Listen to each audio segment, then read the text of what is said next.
Sunday morning மாவு கொஞ்சமாக இருந்தது, என்ன பண்ணலான்னு பார்த்தேன். அப்புறம் சம்பா கோதுமை சேமியாவில் வந்து சரி பிரியாணி மாதிரி பண்ணிடலாம் அப்படின்ட்டு பாருங்கள். கோதுமை சேமியாவை சுடுதண்ணி போட்டு இப்படி தான் நான் வந்து வேக வைப்பேன். ஆனால் வேக வைக்கிறதுனா சுடுதண்ணி போட்டு அலசிட்டு கப்புன்னு வடிகட்டில் வச்சு மூட வச்சுருவேன்.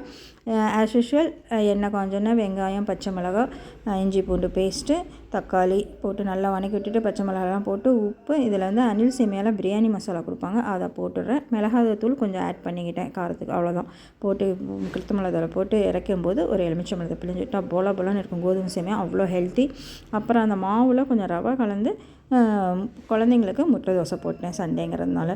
அந்த முட்டையில் கொஞ்சம் ஆனியனும் பெப்பரும் போட்டால் சூப்பராக இருக்கும். இதுதான் இன்றைக்கி மார்னிங் டிஃபன்.